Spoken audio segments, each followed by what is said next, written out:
When was the last time you did a checkup? I'm not talking about your medical checkup. I'm talking about your financial checkup. Do you know how to check if you're financially healthy? Right? That's what we're going to be talking about this week. Welcome back to the Millennial Investor Series.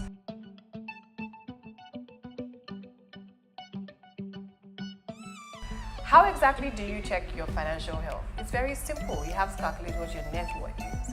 A lot of times you hear things like Jeff Bezos is worth $150 billion, or Warren Buffett is worth 80-something billion dollars, and then Bill Gates is worth just this $1 billion.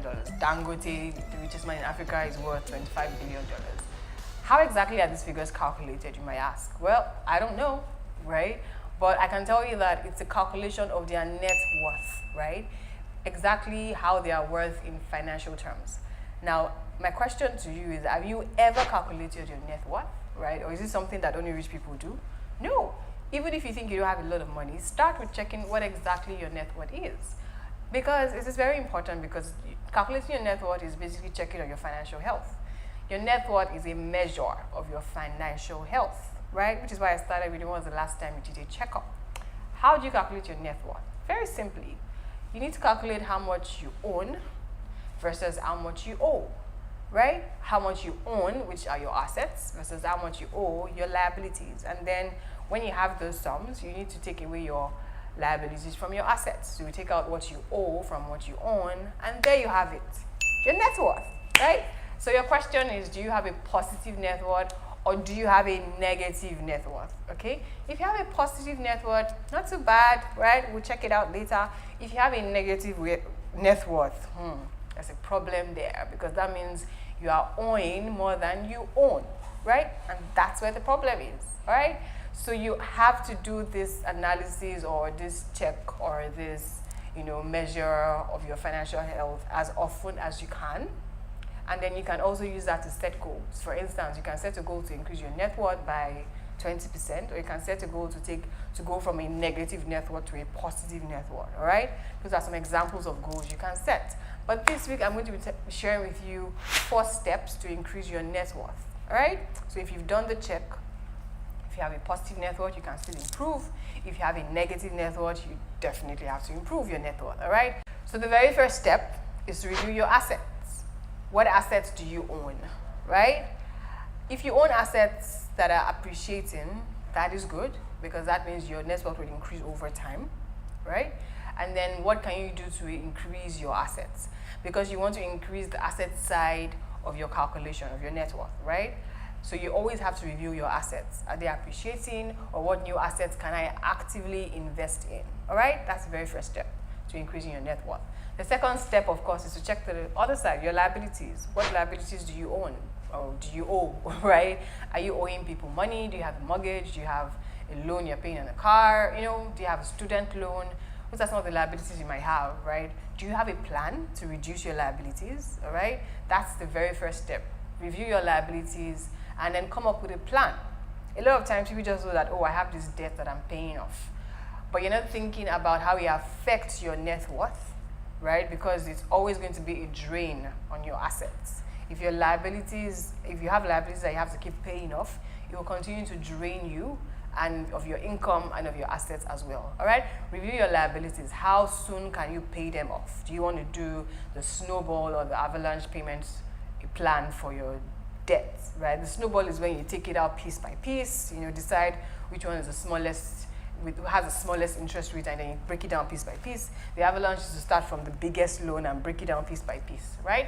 So the first step is to review your assets. How can I increase my assets or improve my assets?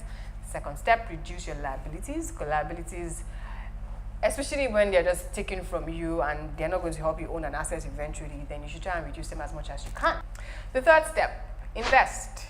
Invest in what? Invest in income-producing assets, right? So there are assets, and then there are income-producing assets. There are assets that will just sit on your net worth calculation as good assets and will appreciate over time. And then there are assets that actively earn you income to reinvest in more assets, right? Note the difference. So think about how you can invest in income-producing assets, right? For instance, if you invest in the stock market, don't just invest in any stock. Ask your stockbroker, I would like to invest in a dividend-paying assets, right? Check the history. Is there a stock that actively pays dividend over time, right? Because that is when you're really earning interest income or dividend income from your stock, right? So think about assets that earn you income, right? There are some assets that you have to wait for them to appreciate and earn capital gain. That's all right. You can't wait. But why wait when you can invest actively for income? Now more than ever before, there are so many opportunities to invest actively for income. If you want to know what the opportunities are, then you need to join my community, right? The Green Investment Club. So that's the third step. The fourth step, of course, is to check your free lunches. What do I mean by free lunches?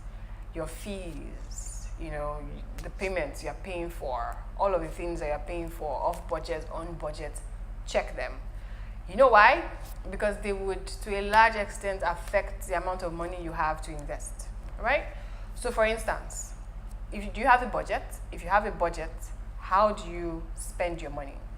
Are there some nips and tucks you can do on some expenses that would free up some more money for you to invest? You should check that out, right? And then, are there fees that you're paying that are unnecessary? For instance, if you have, you know, an advisory company and you're just paying so much in fees, maybe you need to check that and cut it, all right?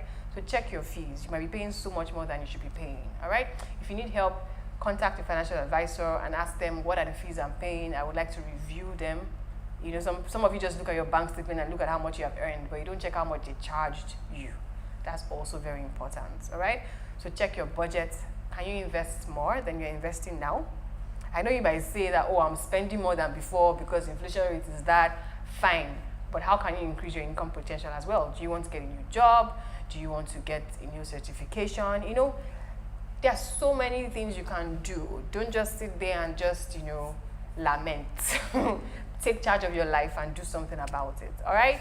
So that's what I'll be sharing this week, 4 steps on how to increase your net worth. Your net worth is a measure of your financial health. You need to check if you're healthy, all right? Or if you are daily losing your health. I mean, you might be an 80-year-old, you might be a young person with an 80-year-old financial status. That's not good, all right? So check your financial health. If you have questions, leave them in the comment section and I'll get to them. See you next week. Don't forget to subscribe.